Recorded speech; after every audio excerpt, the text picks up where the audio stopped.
1 million subscribers. Thank you for encouraging and empowering me to live my dream, traveling the world, promoting my favorite sport, table tennis. And as a way of saying thank you, here's a very special video for you. Enjoy. Get over the fear.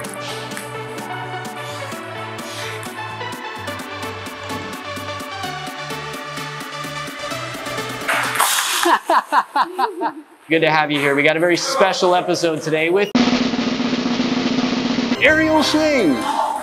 Ariel Shing is the youngest ever U.S. national champion. She became the U.S. women's singles national champion only a few weeks after turning 15. She's a three-time singles national champion, winning in 2010, 2011, and again in 2013. At the 2012 London Olympic Games, she played a match with the eventual gold medalist from China, Li Xiaoxia. In this best-of-7 match, the game score was 2-2, and she lost the next 2 games by a very narrow margin. No other player in the Olympic Games managed to take 2 games off of Li Xiaoxia in 2012.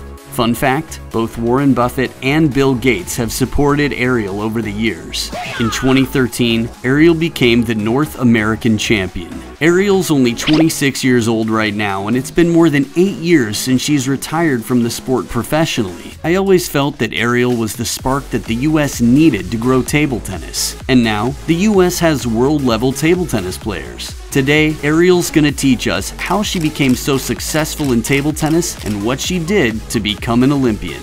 So what are we gonna do today? We have a few drills to show you all, starting from basic to more advanced. We have 6 drills to show you all today. Awesome. Each drill will take you one step closer to becoming an Olympian, and each drill will become more and more difficult. First thing we're gonna do is show you what we do before a match. So before a match, there's usually a 2-minute warm-up. Forehand, backhand, each person gets to loop a little bit. So that's what we'll show you first. There is a lot of valuable info here, so feel free to pause and rewatch parts while you stand up and try some of the motions. There's a few things I'm thinking about when I loop beforehand. The first is that the power comes from the legs, goes up into your thighs or hips, and then out from your hips, and then into your arm.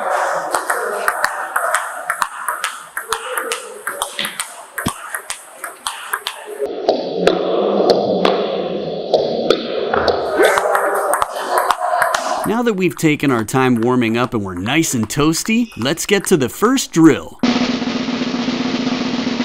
The finger breaker. So for the finger breaker, the way it works is you roll a ball off the table and you try to loop it over the other side. To loop, you need to put topspin on the ball by brushing up the back of the ball, hitting over the top so that the ball arcs and curves, which is why we call it a loop. So it's a good way to kind of get used to that motion, getting used to kind of seeing the ball and also getting comfortable with potentially hitting your finger. So this gets you comfortable with the space at the back of the table so that you can attack even when there's very little space. Exactly.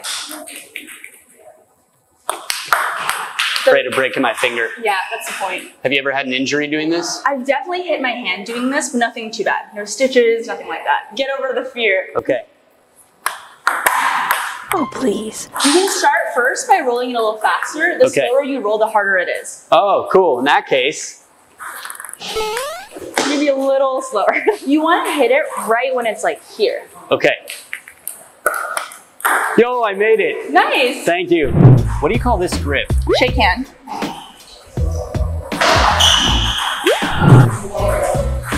Nice to meet you. Nice to meet you too.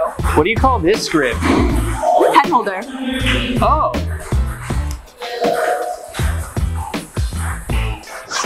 Unicorn horn grip. The armpit grip. No grip. Let's move on to our second drill.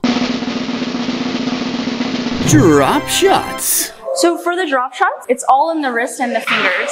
So you really want to make sure you're hitting the ball shortly after it bounces on the table, and you're trying to aim to make it as low as possible and also as short as possible to avoid getting it too long so your opponent can attack. Nice one. Chole. That's a really good drop shot. In the beginning, you'll probably start just kind of staying here and hitting the drop shots, but ideally you want to be able to go in and then out after each one, so it's more like a match. So after each push, you kind of go out, just in case the ball comes long on your side and you're ready to attack. So it also practices your footwork too.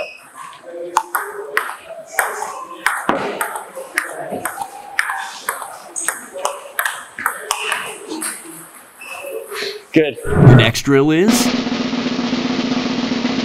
figure 8. In table tennis, it's really easy to keep going cross court, but it's also where your opponent most likely knows the ball is going. So figure 8 allows you to practice just going down the line, which is a little bit different from what people are used to. And then you also switch sides, so your opponent gets a chance to also practice the same different lines. In figure 8, you hit the ball parallel on the table and your opponent hits the ball cross court, which eventually makes an 8 on the table. Figure 8 will help you and your opponent play parallel balls in table tennis and seamlessly switch from forehand to backhand.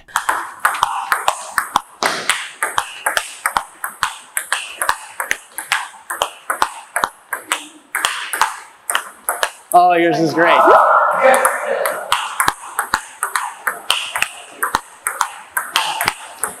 Nice. Thank you. Funny face break for 15 seconds. We're halfway done. 3 more drills to go. Let's move on to the next drill. The Falkenberg. This drill is called Falkenberg, and it comes from the city of Falkenberg. It goes backhand, step around forehand, and then wide forehand over here. For Falkenberg, the most important thing is your footwork. You want to go backhand, turn away all the way around, and then forehand here like this. But I think the important thing is that even after you hit the ball, you want to make sure you get back always in the ready position.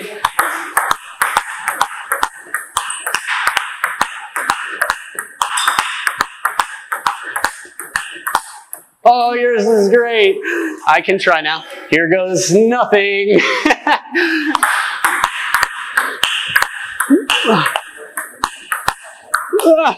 On the scale of 0 to Olympian, I think I'm at like 0.5. Maybe like a -3.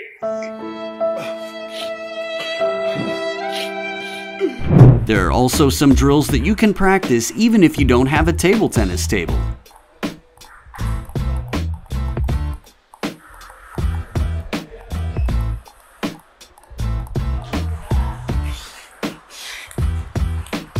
In your face! In my face. 2-table Falkenberg. This drill is pretty similar to the Falkenberg, but instead of 1 table, we'll do this drill on 2 tables. This drill can massively improve your footwork. 2 here, and then like 1 here.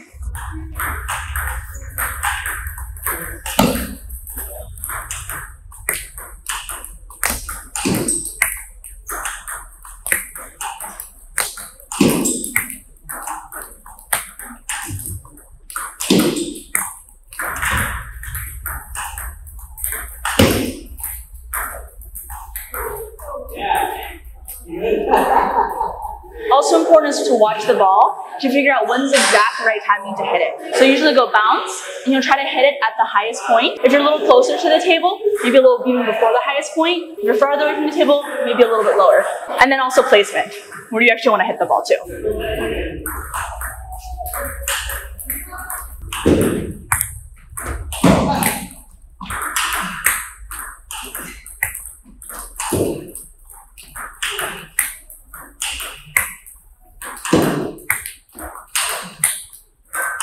Look how wide it is. Before the final drill, I have to cover a super important topic that can't be ignored. Physical fitness. So what are the most important muscles to work out for table tennis? It starts from the ground up. So your legs are important, your hip, and then the more advanced you become, the smaller and smaller the muscles get. So you go all the way to your fingers when you become a pro. How do you work out your fingers? I used to use a bar and kind of roll up a weight from underneath to practice grip strength, roll it up and roll it down. Also pinching people. What are some good exercises that people can do at home if they don't have access to a table tennis club to get their muscles in shape to improve? One exercise I like a lot is wall sits. So how do you do wall sits? We're doing it right now. You just put your back against a wall, and then it really works your core, bit of quads, which is super important to play and also to push off the ground.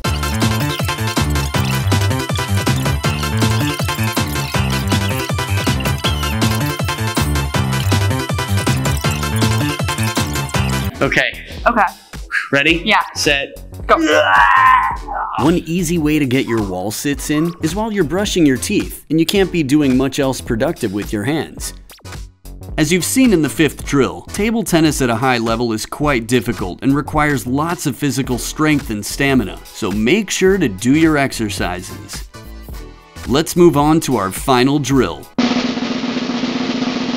Random multi-ball. One person just serves a ball as fast as they can all around the table, and the other person just has to go and respond and react. It's really good to practice your footwork, your reaction time, and it's great because it goes faster than an actual game of table tennis.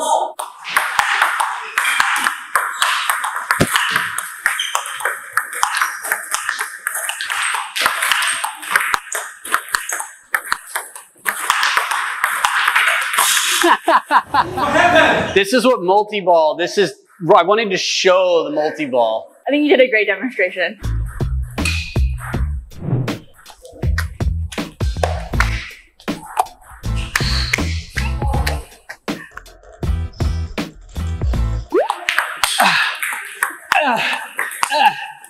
Sorry, that was a extra on my part.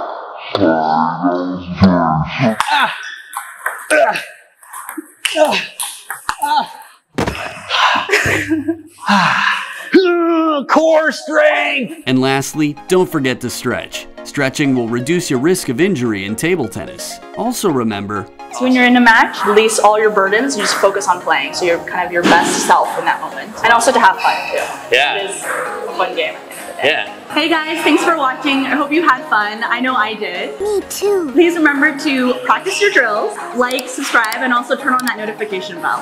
and you can follow Ariel on Instagram at ariel.shing. All right. Until next time, keep on ponging. Peace.